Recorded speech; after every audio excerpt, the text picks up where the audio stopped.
আপনার হাতে যে কোম্পানিরই অ্যান্ড্রয়েড ফোন থাকুক না কেন, সেই ফোনটা একটা বারের জন্য কি কখনো চেক করেছেন? কারণ প্রয়োজনে অপ্রয়োজনে আমরা গুগল প্লে স্টোর থেকে কিন্তু বিভিন্ন ধরনের অ্যাপস ইনস্টল করে মোবাইলে রাখি। প্রয়োজন শেষে সেই অ্যাপসগুলো আমরা আনইনস্টল করেও দিই। কিন্তু যে অ্যাপসগুলো আমাদের মোবাইল ফোনে আছে, এই অ্যাপসগুলো কোনো অ্যাপস থার্ড পার্টি আছে কিনা, বা কোনো অ্যাপসের দ্বারাই আমাদের মোবাইল ফোন থেকে কোনো ডাটা ট্রান্সফার হচ্ছে কিনা, বা কোন অ্যাপসটা আমাদের মোবাইল ফোন থেকে অতিরিক্ত ব্যাটারি চার্জ ব্যবহার করতেছে, এ টু জেড একটা বারের জন্য কি কখনো চেক করে দেখেছেন? যদি চেক করে না দেখেন, তাহলে ভবিষ্যতে কিন্তু আপনি পড়তে পারেন বিপদে।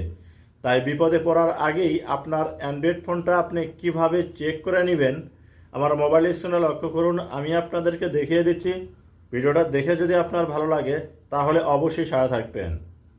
প্রথমে আপনার মোবাইলে থাকা সেটিংটা ওপেন করে নেবেন। আপনি সেটিং ওপেন করার পর এরকম শো হবে। স্কিপ করে ওপর দিকে নেবেন। লওয়ার পর পাবেন হচ্ছে সিকিউরিটি অ্যান্ড প্রাইভেসি।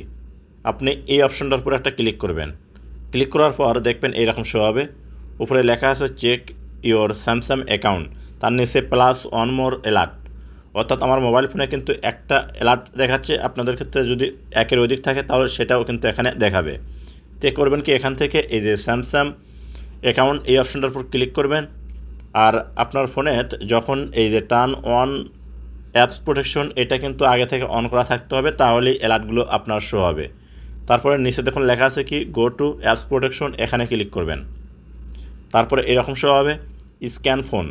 আপনি করবেন কি এই অপশনটার উপর ক্লিক করবেন।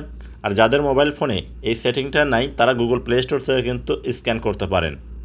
তো দেখুন, যখন স্ক্যান শুরু হয়ে যাবে, ফোনে আপনার 100 বা 200 যত অ্যাপস থাকুক না কেন, সবগুলো অ্যাপস এখানে কিন্তু স্ক্যান হবে। প্রিয় দর্শক, যেরকম আপনার পুকুর থেকে মাছ ধরেন আপনারা জাল দিয়ে, পানি নিংড়ে যায় জালের মাছ থেকে, ঠিক এইভাবে আপনার মাঝখানে যতগুলো অ্যাপস আছে মোবাইল ফোনে, সবগুলো কিন্তু এখানে স্ক্যান হবে। দেখেন স্ক্যান হওয়ার পর উপরে কী লেখা উঠছে, নো থ্রেট ফাউন্ড, অর্থাৎ কোনো সমস্যা বর্তমানে নাই। তো এটা আপনি করবেন কি, এখান থেকে উপরে যে আলোচনা আছে এখান থেকে কেটে দিবেন। এখানে কেটে দেওয়ার পর দেখবেন আগে এই যে দেখুন আবার এরকম শো হতে পারে ফিক্স নাও।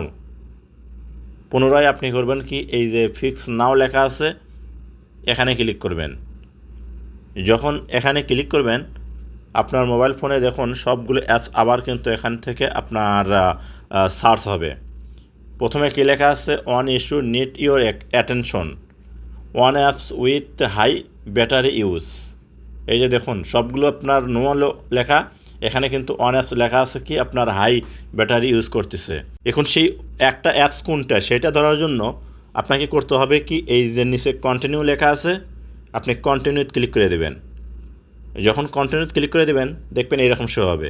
এখানে কিন্তু আমার ইমু বেটা, যাতে ব্যাটারি বেশি ইউজ না করতে পারে তার জন্য ডিপ স্লিপ এই অপশনটার উপর ক্লিক করে দেবেন। ক্লিক করার পরেই কিন্তু আপনার কাজ শেষ। এখন দেখুন উপরে কী লেখা আছে, গ্রেট, অর্থাৎ আপনার মোবাইল ফোনের আর কোনো প্রকার সমস্যা নাই। তো মাঝে মাঝে আপনি করবেন কি, আপনার ফোনটা এভাবে চেক দিবেন। চেক দিলেই দেখবেন আপনার ফোনে কোনো সমস্যা হবে না, কোন ব্যাটারি অতিরিক্ত খাচ্ছে সেটাও আপনার বন্ধ হয়ে যাবে।